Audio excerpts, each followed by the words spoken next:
बोल news headquarter.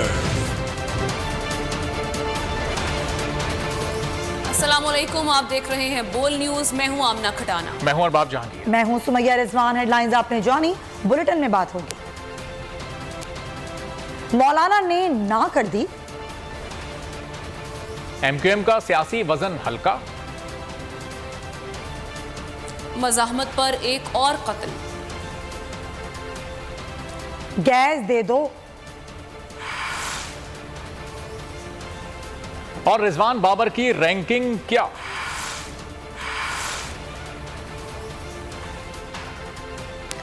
सबसे पहले आपको अहम खबर दें जिला खैबर से, जहां वादी तीरा में पाक आर्मी का दहशत गर्दों के खिलाफ ऑपरेशन। दहशत गर्दों के दरमियान फायरिंग का तबादला हुआ। ISPR का बताना है 2 दहशतगर्द हलाक हो गए। सिक्योरिटी फोर्सेज और दहशत गर्दों के माबैन शदीद फायरिंग का तबादला हुआ। सिक्योरिटी फोर्सेज ने मौसर कार्रवाई करके 2 दहशत गर्दों को जहन्नुम वासिल किया, जबकि 4 को जख्मी कर दिया। इस दौरान दहशत गर्दों की तहवील से भारी मिकदार में असलहा और गोला बारूद भी बरामद किया गया। मजीद जानेंगे बोल न्यूज के नुमाइंदे जाहिद फारूक से। जाहिद, बताइएगा इस कार्रवाई की क्या तफसीलात हैं आपके पास?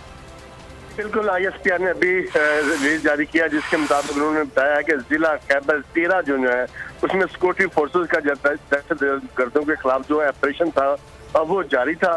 कल 25 अप्रैल को ये जो ऑपरेशन हुआ खैबर के जिला तेरा में, सिक्योरिटी फोर्सेज ने जो है और दोनों के दरमियान शदीद फायरिंग का तबादला हुआ है। सिक्योरिटी फोर्सेज ने मौसर कार्रवाई की है, 2 दहशत गर्दों को वास्ते जन्म और 4 को जख्मी कर दिया है। इस दौरान दहशत गर्दों की तहवील में भारी जो मकदार में असला और गोला बारूद था वो बरामद किया गया। ताहम फायरिंग के शदीद तबादले के दौरान सिपाही बासत अली, जिनकी उम्र 24 साल थी, पेशावर के रिहायशी थे, और सिपाही वकास अली शाह, जिनकी उम्र 26 साल थी और 4 सदा के रिहायशी थे, उन्होंने जुआ मर्दी से दहशत गर्दों का मुकाबला किया, लेकिन वो जामे शहादत जो है वो नोश फरमा गए। दहशत गर्दों को कैसे किरदार तक पहुंचाने के लिए इलाके में जो सिक्योरिटी फोर्सेस का जो ऑपरेशन है वो अभी भी जारी है। ISPR का ये कहना है कि सिक्योरिटी फोर्सेस की कुर्बानियां दहशत गर्दों के नासूर को जड़ से खत्म करने के लिए हमारे अज़म को मजबूत करती हैं। ये कहना है ISPR की रिलीज के मुताबिक। जी बहुत शुक्रिया जाहिद फारूक, आपसे मजीद भी जानते रहेंगे। के इत्तेहादियों के इजलास में मौलाना फजलुर रहमान का इख्तलाफ बरकरार है। शहबाज शरीफ की आसिफ अली जरदारी मिलकर भी मौलाना को इमरान खान से मुज़ाकरात पर आमादा ना कर सके। शहबाज शरीफ ने भी कह दिया फैसले पार्लियामेंट के ही मानने पड़ेंगे।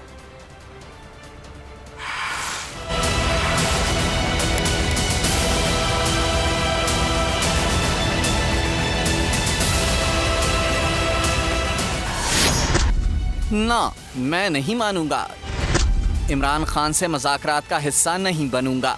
शहबाज और जरदारी मनाते रहे। वज़ीर आज़म शहबाज शरीफ की ज़ेर सदारत इत्तेहादियों की बैठक में फैसला हुआ कि बामकसद मुज़ाकरात के लिए सबका इत्तेफाक राय होना ज़रूरी है। शुरा ने राय दी किसी भी मुमकिना फैसले के पेश नज़र पार्लियामेंट का फोरम इस्तेमाल किया जाए। इजलास में हालिया ऑडियो लीक्स पर भी गहरी तशवीश का इजहार किया। वज़ीर कानून और अटॉर्नी जनरल ने शुरा को अहम अदालती, कानूनी और आइनी उमूर पर ब्रीफिंग दी। वज़ीर आज़म ने कहा पार्लियामेंट बालादस्त इदारा है, इसके फैसले को तस्लीम करना पड़ेगा। इलेक्शन फंड की फरहमी से मुतालिक इत्तेहादियों का पार्लियामेंट के फैसले पर कारबंद रहने का अज़्म का इआदा भी किया।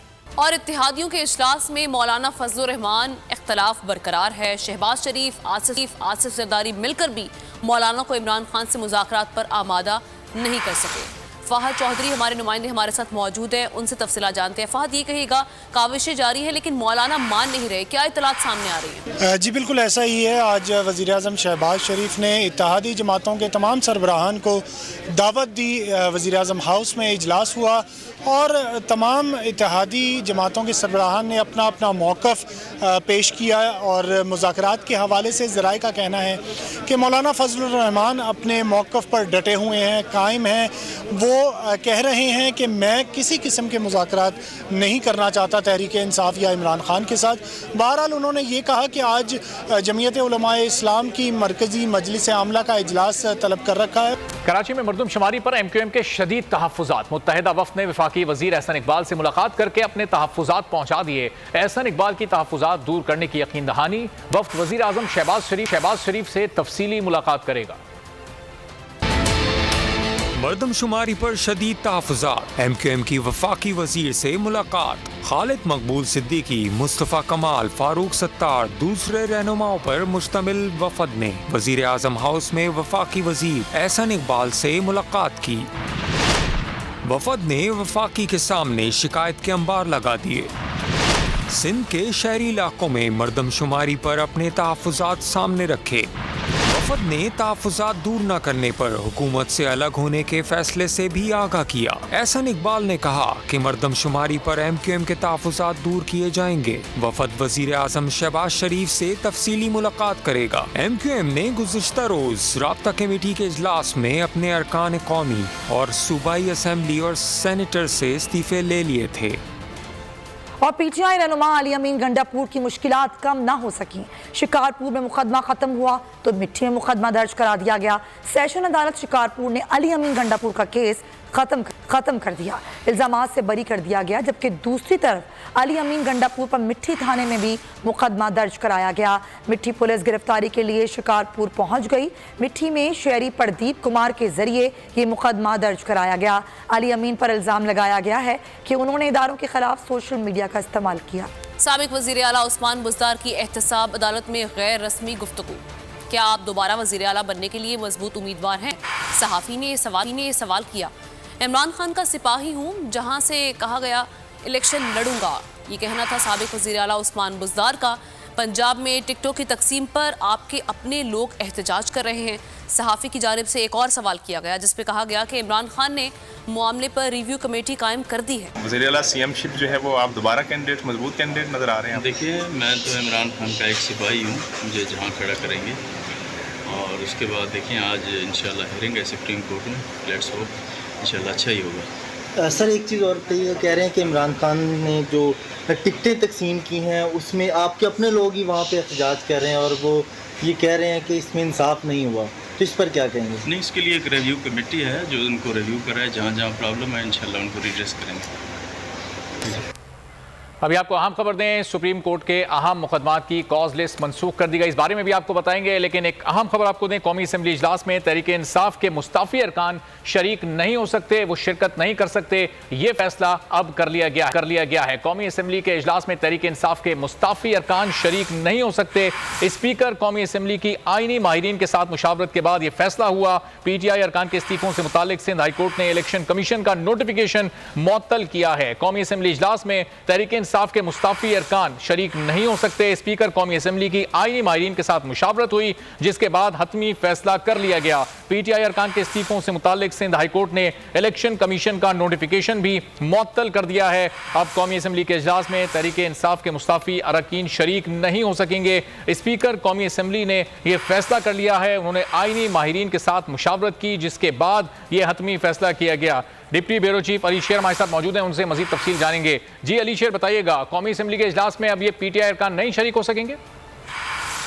जी बिल्कुल, सिंध हाई कोर्ट ने PTI के जिन 9 अरकान असम्बली के जो उनके इस्तीफे कबूल करने का नोटिफिकेशन मुअत्तल किया था, उनकी आज असम्बली में वापसी थी। 4 बजे कौमी असम्बली का इजलास है और अब से चंद लम्हे कबल जो है वो स्पीकर ऑफिस की तरफ से एक एलामिया जारी किया गया है, जिसमें कहा गया है कि स्पीकर साहब जो है उन्होंने आईनी माहिरीन से मुशावरत की है और उसके बाद ये तय किया है कि चूंकि सिंध हाई कोर्ट ने स्पीकर की जो रूलिंग है उसको कलअदम करार नहीं दिया है, उन्होंने सिर्फ नोटिफिकेशन को कलअदम करार दिया है, लिहाजा ये अरकान जो है वो कौमी असम्बली ऐवान में नहीं आ सकते।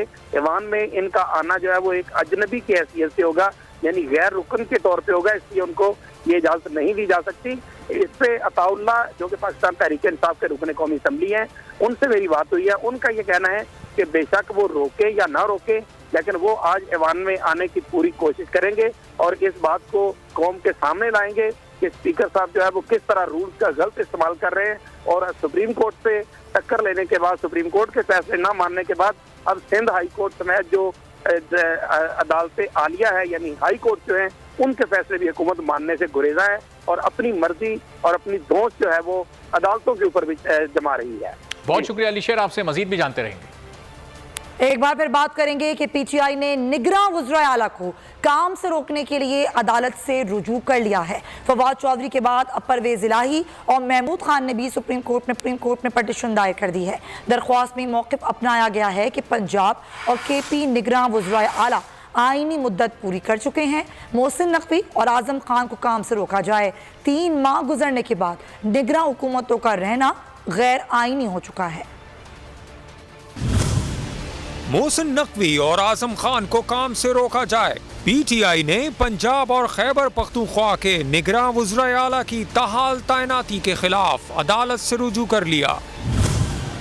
फवाद चौधरी के बाद परवेज इलाही और महमूद खान ने भी सुप्रीम कोर्ट में पिटीशंस दायर कर दी।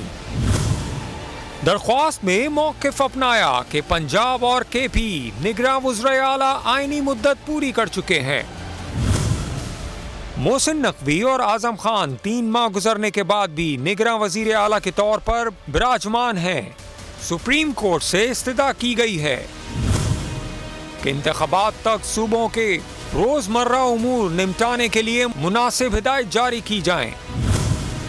निगरां हुकूमतों की जानिब से इंतख़ाबात ना कराना खिलाफ आइन है। दरख्वास्त में वाज़े किया गया है कि निगरां हुकूमतों का मकसद सिर्फ बर वक्त इंतख़ाबात यकीनी बनाना होता है। और सुप्रीम कोर्ट के अहम मुकदमात की कॉज लिस्ट मंसूख कर दी गई। चीफ जस्टिस का बेंच भी डीलिस्ट कर दिया गया। तर्जुमान सुप्रीम कोर्ट के मुताबिक चीफ जस्टिस उमर अता बंदियाल की तबीयत नासाजी की वजह से बेंच 1 की कॉज लिस्ट मंसूख हुई। सुप्रीम कोर्ट के बेंच नंबर 2 के मुकदमात की फहरिस्त भी मंसूख कर दी गई।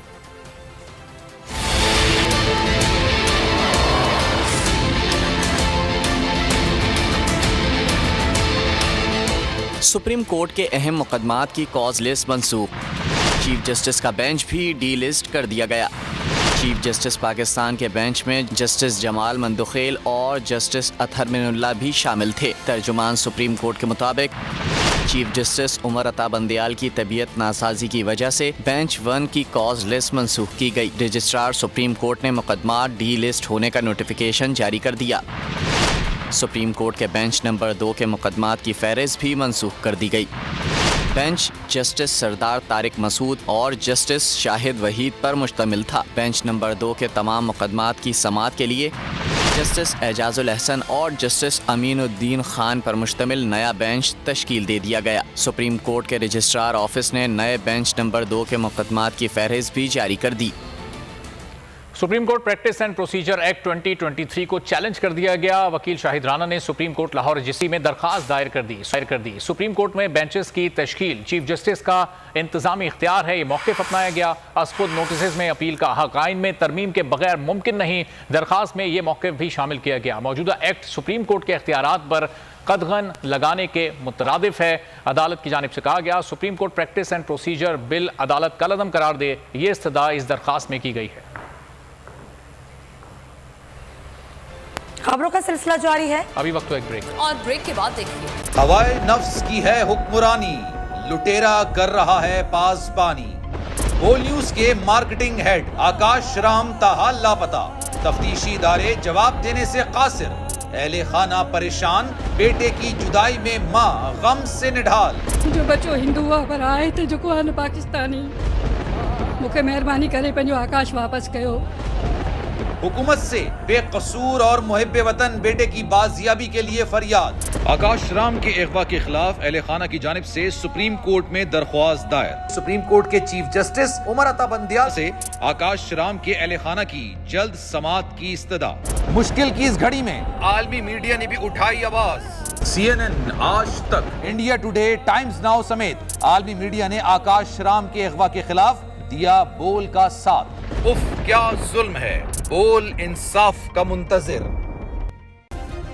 सब्सक्राइब करें और बेल दबाएं ताकि कोई खबर रह न जाए।